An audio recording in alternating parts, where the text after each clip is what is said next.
I'm Natasha Hirst. I'm a freelance photojournalist and the Vice President of the National Union of Journalists. There's a great deal to be alarmed about in the UK government's proposals to repeal the Human Rights Act.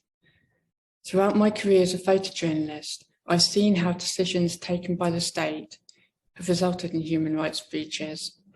In 2017, I documented the work of the UK delegation of disabled people's organisations when submitting evidence to the UN Committee on the Rights of Disabled People. The evidence identified multiple human rights violations against disabled people, resulting in the chair of the committee condemning the UK government for creating a human catastrophe. The following year, the UN Rapporteur for Poverty visited the UK, and in 2019, he declared that austerity had led to tragic consequences.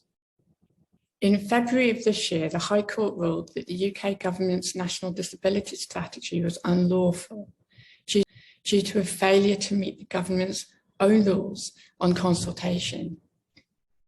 This does not paint a picture of a state that respects and upholds people's rights. The Human Rights Act doesn't just apply to marginalised communities, it applies equally to every single one of us. We will all be affected by any changes to the Act. It isn't just the Human Rights Act reform that journalists are concerned about, though. The UK government has pushed out a raft of proposed legislative changes that threaten our ability to work freely and without obstruction. Whilst under huge pressure from the COVID-19 pandemic and Brexit, organisations like the NUJ, the British Institute of Human Rights and many others have little spare capacity to raise public awareness and respond to consultations and changes. This is surely a deliberate tactic.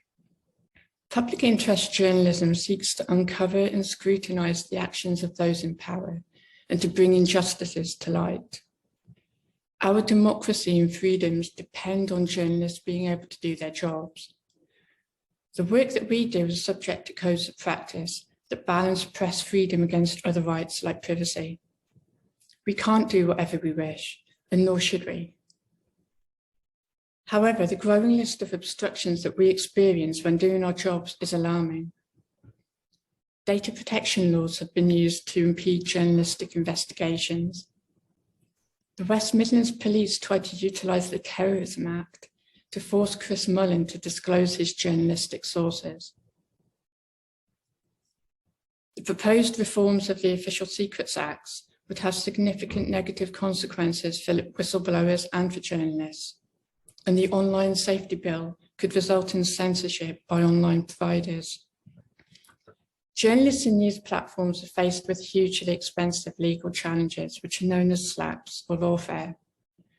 These are designed to deter investigations into the wrongdoings of those with wealth and power.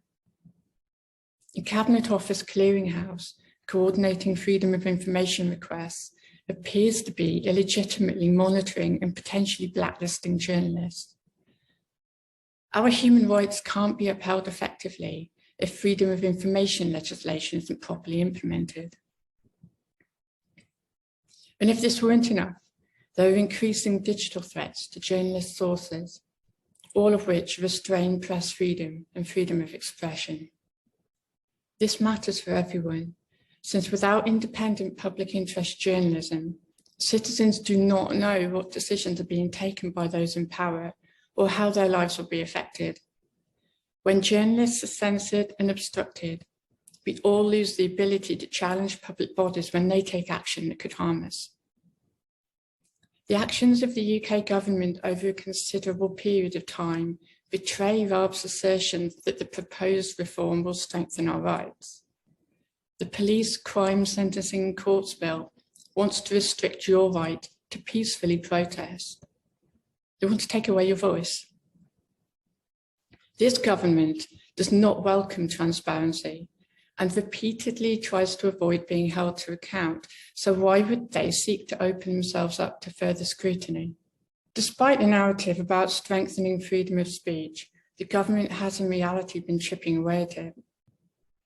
Negative rhetoric about the media has added to a growing environment of hostility and abuse that threatens the safety of journalists. The Human Rights Act limits the state's actions to prevent the abuse of citizens' rights. It's crucial for our democracy and our human rights that journalists are able to expose and challenge abuses when they do occur. It harms all of us when journalists are censored.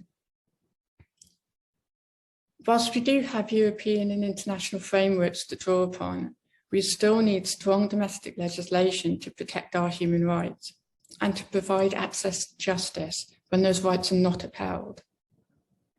The UK government cannot claim to be a world leader on human rights while systematically undermining them.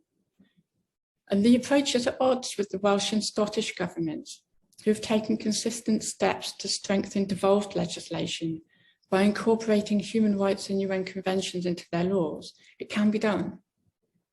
So although it's been a slow process and there's still much to do, the devolved governments at least recognise that people must have enough power to hold public bodies to account. The UK government is trying to take that power away from us. The National Union of Journalists rejects the government's assertions that the Human Rights Act is in opposition to free speech, and we will challenge any weakening of our rights. The rights we have are fragile, and we must protect them.